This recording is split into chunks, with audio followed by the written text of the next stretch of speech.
American women can now serve in any position in the military. The change in policy has started a national dialogue about selective service and the draft, the family unit and traditional values, qualifications, and the role of feminism in our society. And here to discuss these things are some of our very own reporters and producers.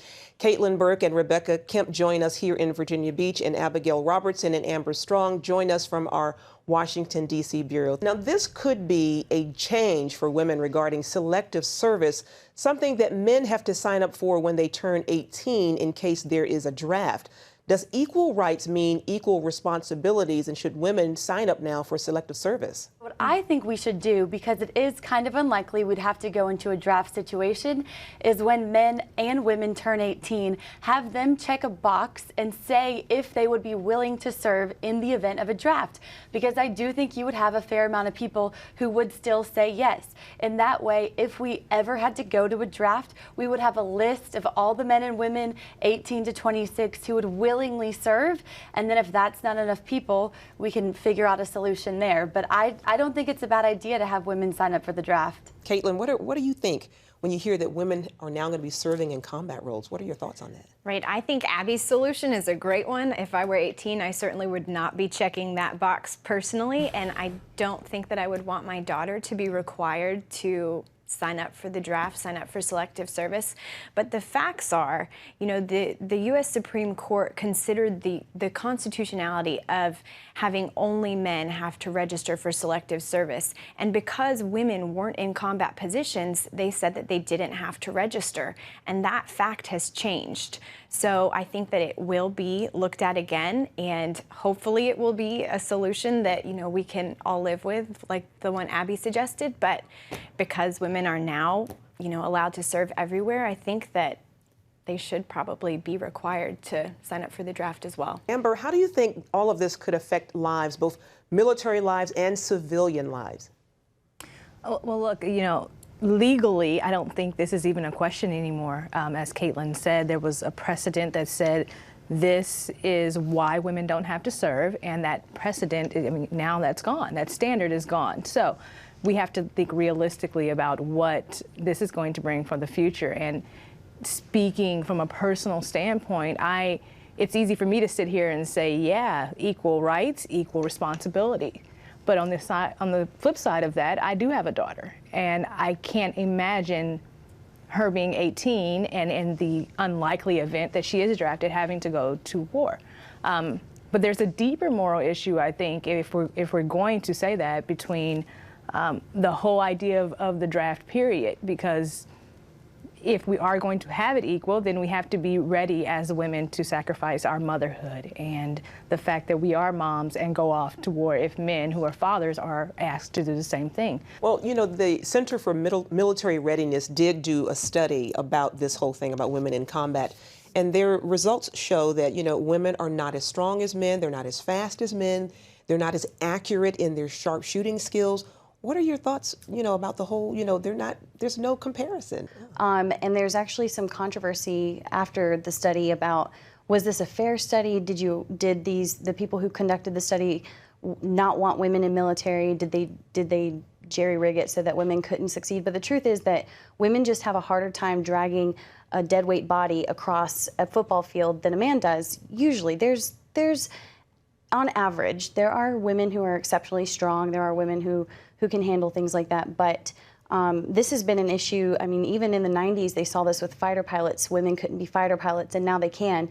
And my cousin serves with some really great female fighter pilots right now who he can trust to be there, right, you know, fighting alongside of him, that they've earned the position.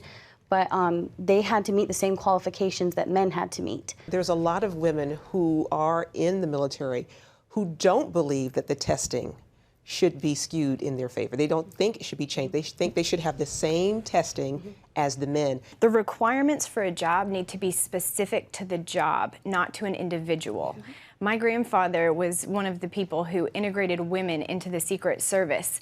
And to have the women be as effective as men, they had to change the way that they taught women.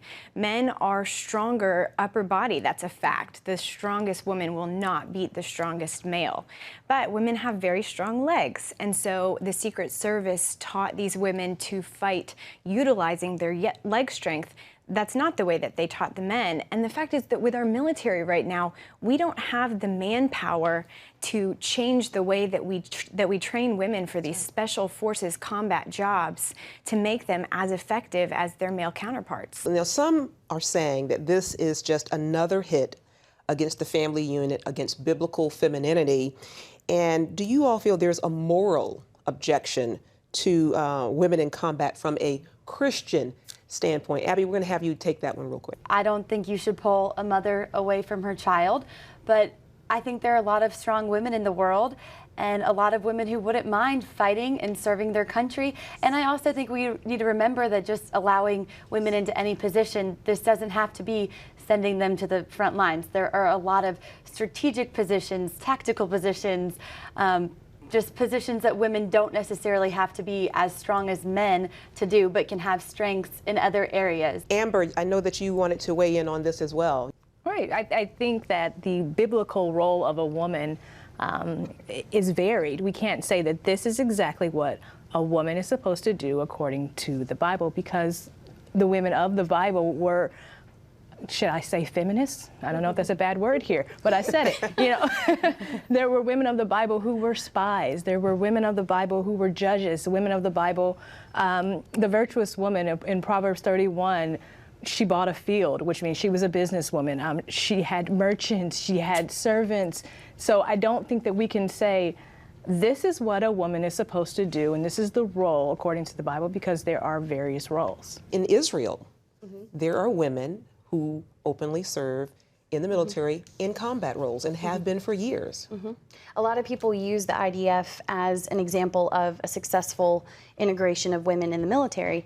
And like Amber said, you know, women since Bible times have been involved in outside of the home, as you know, some people would say where a woman belongs. But in the IDF, there are some positions that they are not allowed to have. But they are more in combat roles. Like they're placed in areas where they might not see combat every day, but they are prepared in case it happens. Like they guard the borders that are with the countries that have signed peace treaties with Israel. And I think they're also not allowed to be in tanks, which is in close quarters with the male military soldiers. So what is the equivalent of that in our military? And also, I had a friend also point this out to me, a previous reporter from here, and she said, you know, Israel did this because Israel's small and they are constantly under the threat of attack, and they had to find a way to get their numbers up.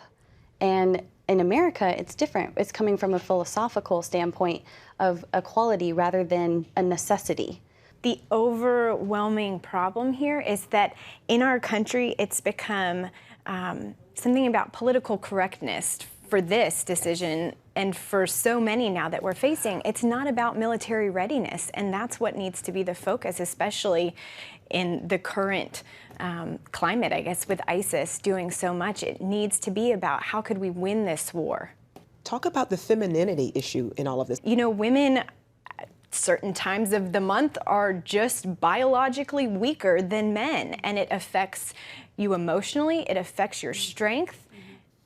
You know, I think that there are just issues that we face that men don't. We're so scared to talk about the role of the man, the role of the woman. We're scared of it instead of seeing the beauty in it. And there are some things that women can do that men cannot do. That's right. And there are things that men can do that women can't do. And I don't personally see that as a bad thing. I think that when they're used together, it advances any cause. And I think it can be used in the military. I think there are some things that women might be better at in the military than men, just like I think that there's things that men are better at. Amber, how do you see this affecting military readiness as a whole?